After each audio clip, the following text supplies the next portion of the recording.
Yeah, so the problems of obstetric care, as noted by even a Nigerian researcher, Able-Bodied, the problems are multifactorial and they are enormous. It looks like in Nigeria, there's about one doctor to every 10,000 patients. And it looks like from his study, he says in the US, there's one doctor to every 300 women. A small number of Nigerian women delivered by properly trained personnel with modern obstetric knowledge. A larger number of the women are delivered by traditional birth attendants. Now, the skill of the person delivering the baby and the availability of emergency equipment is very important in making sure that when a woman is having a baby, there is a good outcome for the mother and for the baby. Can you please talk to us about the kind of personnel, their experience, and their skills that attend to most women that come to have a baby in your part of the world? Just like you said, Nigeria has one of the highest maternal mortality ratio in the entire world. And several studies have been carried out to show that most of the causes of the maternal mortality in Nigeria are largely preventable. Very unfortunate. While in the developed countries like yours and other places, they talk of those, what I would call esoteric things, causing maternal mortality. Here, we're still talking of things that are likely preventable, like infection, bleeding, poorly managed or mismanaged labor, or because of some factors that we ought to have overcome, which we are still battling with.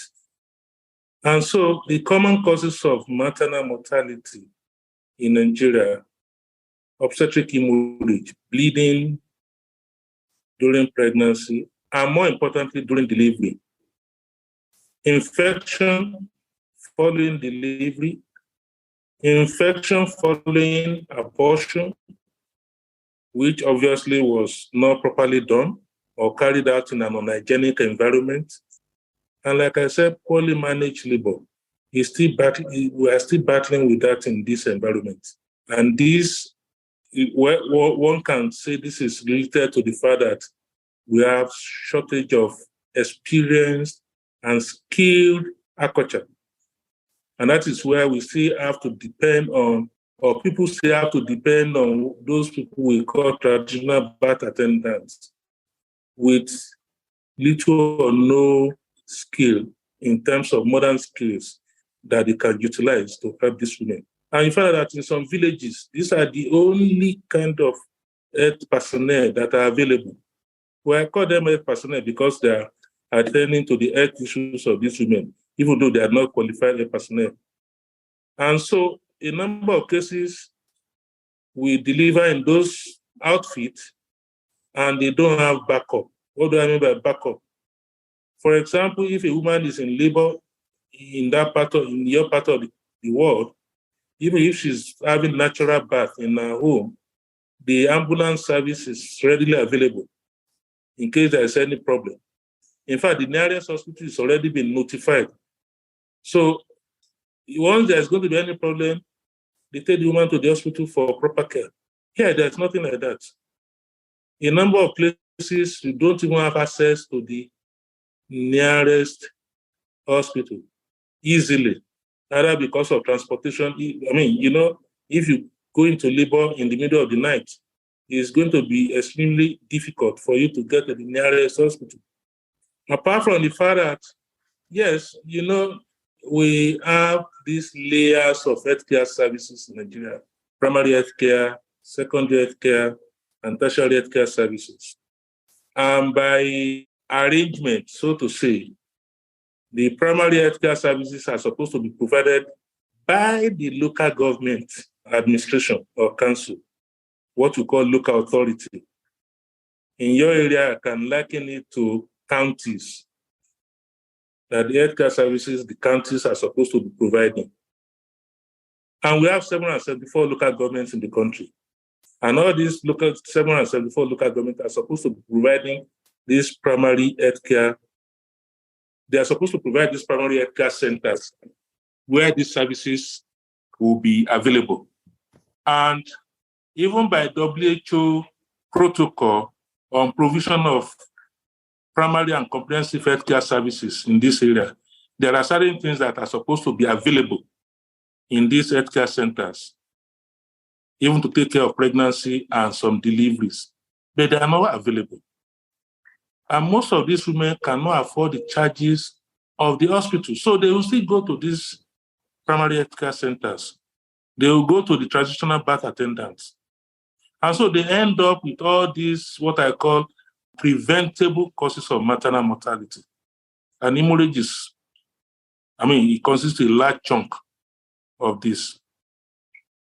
Now, federal government also created what we call national blood transfusion services, whereby they have these centers located in different parts of the country, and they are supposed to be like your backup. That if your hospital, if you exhaust your blood bank, then these are centers you can go to, call them and send your workers there with ambulance to collect the blood that you need. So federal government also try to do that. However, some of these things you depend so much on blood donation drive, what I call blood donation drive. Because it's not something you just produce in the lab and then it's there. People have to donate the blood. And blood donation drive, you need logistics. And so it's not something you do once and then you expect people to be coming regularly. You have to keep on doing it regularly too, to make sure that your blood bank or the blood bank of those centers are fully equipped regularly with all the types of blood that you need and blood products. So that anytime somebody is in need, the blood is available. But that is not the situation here. And that's why a lot of women still die from that. And that's why I call it preventable cause of maternal. That's why we call it. It's not only me. We've recognized it as a preventable cause of maternal death, obstetric hemorrhage. And so, what can we do? What is being done? I'll give an example of what one particular state did some years ago, which if it has been replicated in all the states, it will really have helped. I don't know whether you've heard of the experiment by the Ondo state government some years ago. I think they call it something like a BA project, whereby they established this they call it mother and child healthcare service, mother and child hospitals in the senatorial zones of the state. And what they did basically is to say that any pregnant woman that register with 500 naira, once you register with 500 naira, and 500 naira is less than $1, I think. Yes. Even if you require cesarean section, it will be available for you free of charge. And of course, their delivery rate went up, and because they provided the things that are needed, including blood transfusion services. So those who actually are faced with those challenges, they were taken care of. You find out that their maternal mortality figure also went down. But if you ask me now, what is the situation with that program now? It has gone down. Why? Because sustainability. The next government, the next administration that came, that was not their focus. So you can see that governments, when they come up with some of these programs to help, one major problem is sustainability.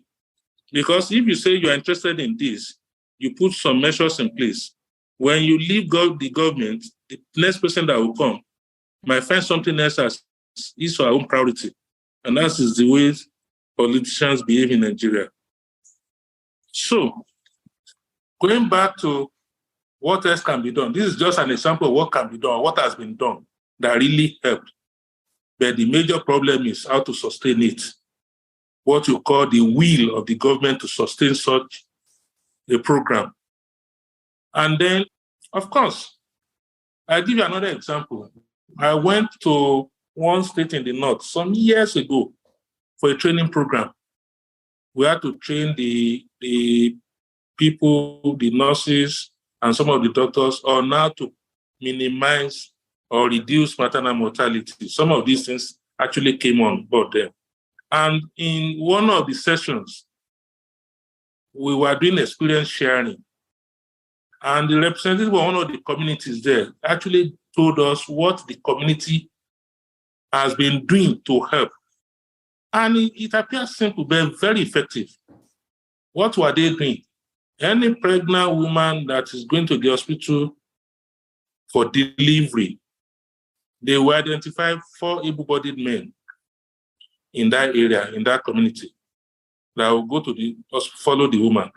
As the woman is being registered into the labor ward, those men will go to the blood bank unit of the hospital to donate blood. If that woman needs blood, blood is available. If she doesn't need blood, the next person that comes that needs the blood is available. This idea was also, some NGOs encouraged them to be doing that, and they bought into the idea. This is another area whereby even the community members can actually help, so that we see it as a joint effort. Very innovative, they're very effective for them. And from then onward, they were able to reduce the death that used to accompany severe bleeding during delivery. So you find out that there are things that can be done here and there, which if we coordinate the effort centrally or effectively, it will go a long way in reducing this unacceptable, very high maternal mortality ratio. Yeah, and just from my research, it looks like Nigeria has the 4th highest maternal mortality rate on Earth at about 576 per 100,000 women. Yeah. Yeah, but by a very conservative estimate. And yes. Yeah, but when I look at things like bleeding, I think like formally trained professionals like you and I will probably need to meet with informally trained birth attendants and thoroughly share knowledge, because I think the key is to prevent the bleeding in the first place. And exactly. I have worked with students and residents, and something as simple as the way you deliver a placenta can make the difference between life and death for a woman. Something as simple as identifying a cervical laceration, not even a vaginal laceration, a cervical laceration after delivery. That is, the cervix has torn, and the ability to be able to quickly repair that laceration can mean the difference between life and death for a woman. Something as simple as not leaving any piece of membranes behind when you deliver a placenta, or making sure that the uterus is firm, or being able to use things we call oxytocics that are cheap nowadays. Now we use Cytotec, misoprostol a lot. It's pills that you can put in the rectum after delivery to address bleeding. So what do you think about, like I said, people like you and I were formally trained in modern obstetrics. The women are still going to go to their local birth attendants for one reason or the other. So how about more collaboration in, okay, traditional birth attendants, you've done this forever. Your grandma's grandma taught you how to do this. We want to learn what you know, but do you also want to share from us, from what we have learned from modern obstetrics? What do you think about promoting a model like that? Yeah, there is something being promoted by WHO, which is called tax shifting. And all the things you mentioned are being part of what should be addressed. First and foremost is to teach them how to identify those women that are low risk and those who are high risk to development of bleeding. Of course, you may not be able to pick all the cases, but if you can say that, okay, if a woman who is pregnant has this history, please don't keep such a woman. Send such a woman to another place.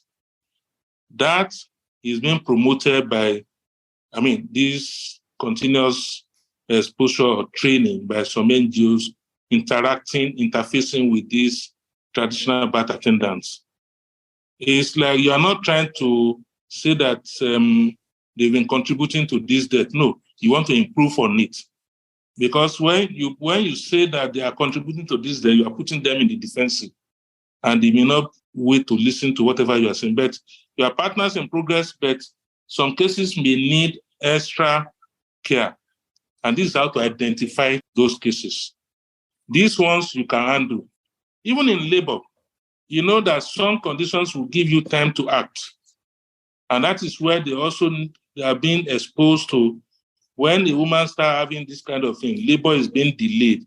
Any labor that is being delayed has a tendency to develop complications thereafter. And the complications can be for the mother or for the baby or for both. If there is going to be obstructed labor and you are trying to force such a labor to slip past through vaginal delivery, lacerations will come.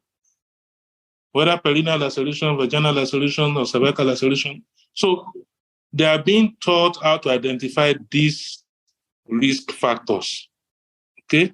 Because as we are saying, yes, there are highly skilled, highly trained professionals, but they are not even enough for the cities, talk less of the villages. And in some states in the country, they depend so much on these lower cadre staff. And in some cases, there are certain group of people they are trained. We call them community health officers and community health extension officers, workers. So their duty is like, they are not up to what you call physician assistants per se, but they are close to that. And so in areas where you don't have the doctors and the trained midwives, they are the next set of healthcare providers. And so they are being trained on how to handle the cases they can handle. So that those ones that will really give trouble or that will become problematic, they will refer them to the next hospital as early as possible. So identifying those cases and trying to do risk analysis is very helpful, or it has been helpful in those places. And this has to be generalized all over the country. Of course, there are challenges here and there, okay? What we call highly skilled professionals in this area are obstetricians and midwives, basically. But they are not enough.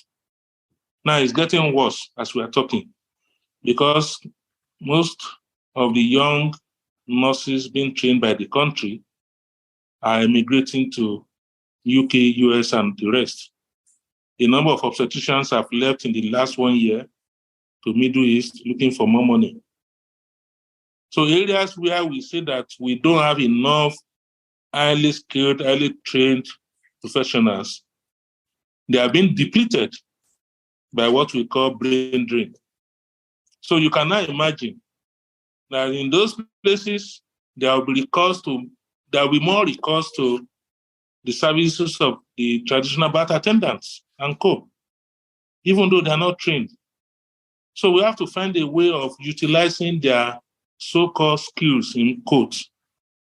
And that is where the issue of task shifting, which is being promoted by WHO, we have to step it down to their level to be able to help. So identifying the risk, those who are at high risk, making provision for blood and blood products when needed. and having these women being attended to by skilled birth attendants have been identified as things that will help in reducing the figure, the statistics of maternal mortality related to obstetric hemorrhage. Thank you. Wow.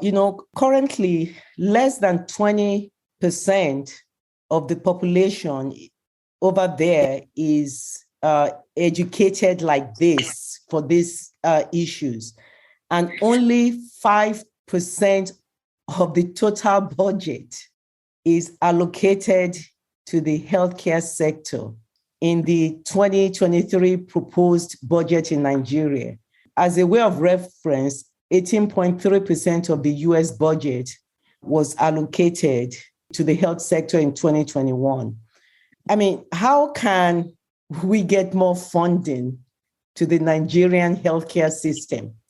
Healthcare financing is a major challenge in Nigeria. The bulk of the healthcare financing is from what we call out of pocket. Out of pocket means individual take care of himself or herself, up to 70% of cases. Yes, you have funding, you have budgetary allocation. There's a difference between what is allocated and what is released. There is usually a shortfall. What WHO proposed for every country, what we are allocating is far below that. And at the end of the day, what is released eventually is even lower than that. So it's never enough. Okay? Now, there was a time the federal government introduced the concept of National Health Insurance Scheme, whereby both people in formal sector and informal sector, if they key into it, just like you have health insurance in the US, okay?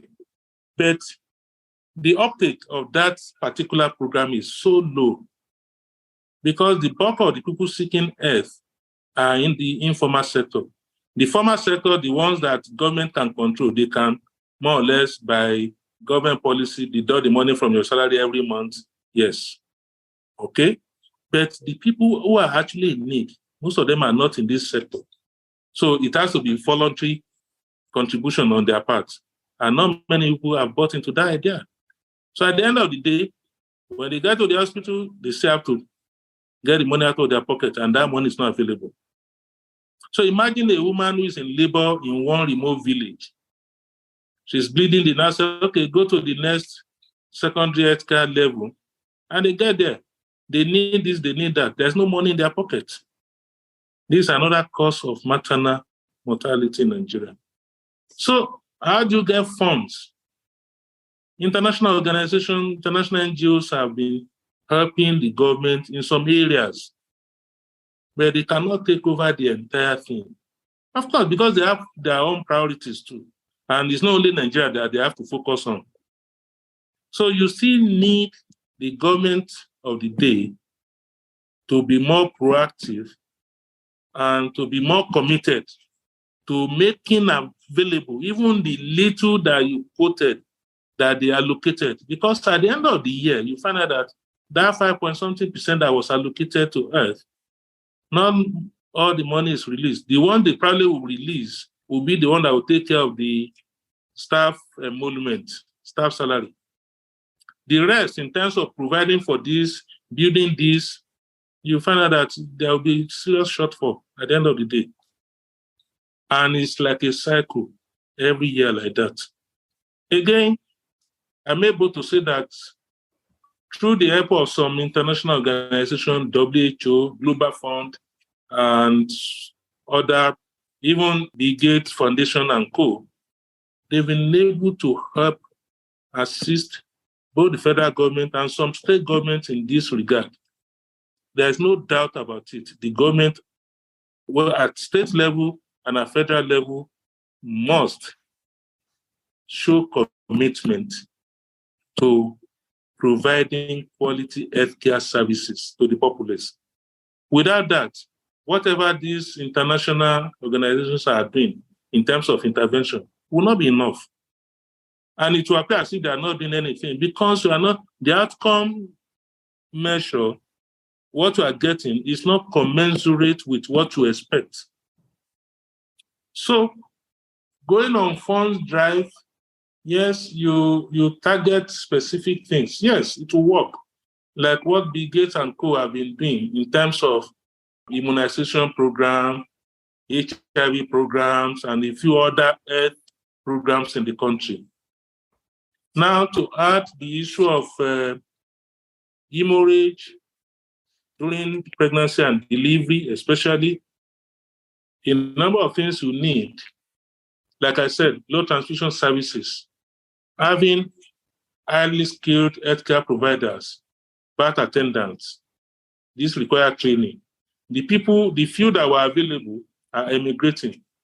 What can NGO do along that line? It's extremely difficult. You can't stop them from going. And why are they going? Remuneration back at home is so poor. Your take home, we have this slogan, your take home pay cannot take you home. So you have to find alternatives. And that's what they are doing. And that is where the impact of brain drain, whatever gains we have gotten in healthcare delivery system in the last few years will be reversed very soon because the people providing these services are leaving the country in droves. Now, it's no more the older people, older colleagues, older trained people that are leaving. Even the younger ones, as soon as they are finishing school, they are taking off. As I'm talking now, I have about 2 nurses who wanted me to write to fill reference form for them on their way to UK. And it's like that regularly. I'm not even talking of doctors who have gone. The trainees, the residents in my department, only about half of them are remaining now. So funds alone is not enough. Well, funds, you can't have NGOs paying salaries of star workers. These are what we call the responsibilities of the government. So we hope that if governments wake up to their responsibilities, both at state, at local government, state, and federal level, they will improve on that. You will have retention of the highly skilled birth attendants. That is, you are addressing just one aspect. The second aspect is having consumables available, and they are not free. Even if it's being given to you free of charge, somebody is providing funds to buy it. Nothing is free, as we say. There's no free food in London. So these consumables, and in this regard, the consumables are basically blood and blood products. Even if you go on a blood donation drive and you will get people encouraged to come and do the donation, yes. But the blood bag, and the put inside, they're not free. You have to buy them. Okay? I know some international organizations have provided some states and some local governments what we call solar panel blood refrigerators, or blood bank refrigerators, because of our peculiarities of the community supply of energy is not stable. We've been experiencing it before we started this talk.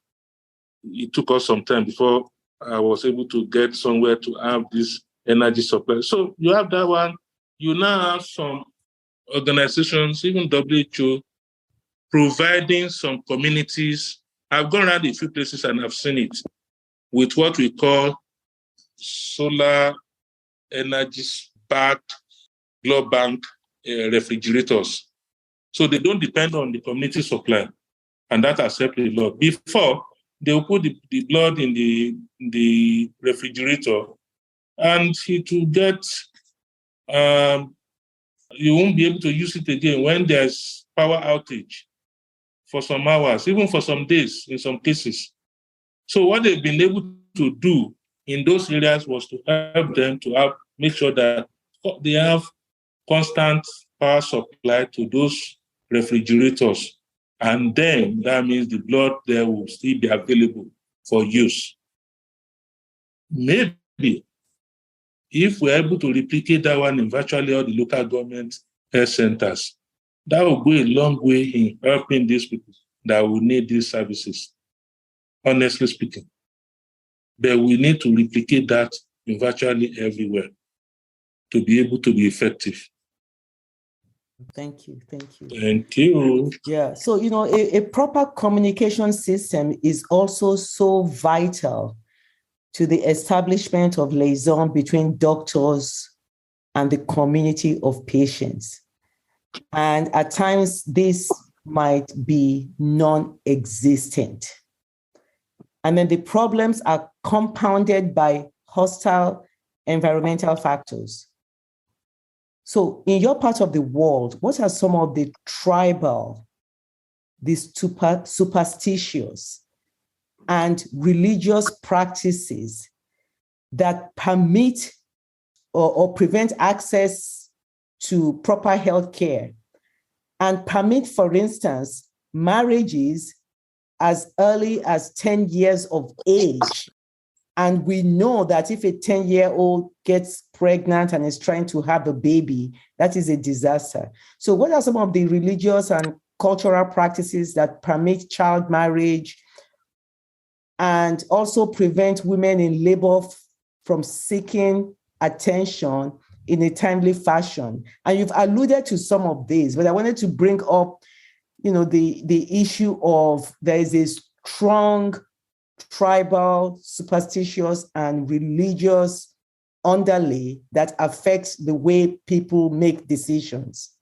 Thank you very much. Maybe I should bring up this terminology we use in obstetric care nowadays. We call it delays in accessing good obstetric care. While we say hemorrhage is a cause of mortality, there are some enabling factors. You shouldn't die from hemorrhage if you can get access to blood products in time. You shouldn't die from infection if you have potent antibiotics readily available. So if you say this is a cause, but there are some factors, enabling factors, and these are the things that have been packaged together. We call it delays: type 1 delay, type 2 delay, and type 3 delay in obstetric care services. Type 1, decision-making process. Even to go to the hospital, somebody has to give permission. And now this is where the issue of cultural and religious practices come in. In some part of the country, the husband must give the permission before the woman access and say that I'm going to the hospital. Now, this has been more or less, it's difficult to divide or separate religion and cultural practices in these areas that I'm talking about, in the sense that there has been a kind of mixture of the two. Okay? So, and that is also linked to early marriages in that part of the country, whether it's a religious practice or what is prescribed in the religion that they're practicing there, or whether it's actually a cultural practice there, or the two of them are more or less interwoven or matched together. It's difficult to say, but the practice goes on there. Of course, over the years, we've had a number of NGOs too, trying to educate people to empower what we call the girl child, so as to reduce the incidence of these early marriages, encourage girl education. And we've been battling with what we call Boko Haram in the country, especially in the northern part of the country, for years now. Boko Haram means no to formal education. And the main target are no to formal education by the girls. So it's not something that you can just achieve. It's a serious matter, especially in that part of the northern part of the country, where the exploit of this Boko Haram adherent is really bringing us back. Of course, due to the intervention of the NGOs, both local and international, they've achieved a lot in terms of increasing the awareness and raising the stake as to acceptance of formal education, which invariably would discourage early marriages. You know, they are interwoven, they are interlinked, okay? I mean, there's no way you are going to go for formal education. Before you start thinking of having your own family, you'll be in the 20s, by which time your body will have physiologically matured to be able to cope with the stress. Unlike somebody who is 13, 14 years old, getting pregnant, the body is still maturing, it's still growing. So there's a lot to be done in that area, especially in that part of the country, to be able to assist the girl child. And it's something that both the government and non-government organizations will have to continue to collaborate. And there's a lot that the community will have to bring to the table. I mean, the community leaders, the stakeholders.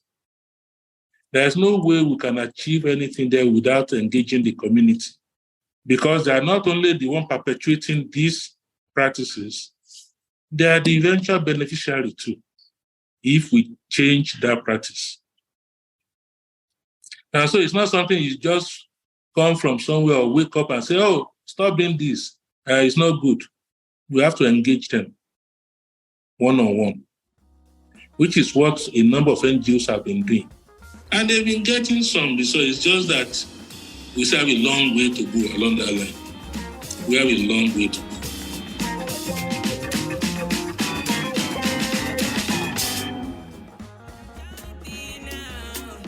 Your power is going down, right? I think yes, I see that. Are you good? Are you good now? I'm good now. Okay. I thought you didn't notice. I was just trying to... Sorry about that. Thank you. I thought you wouldn't notice. No, I said, and then I'm trying to be shifting and trying to connect. All right.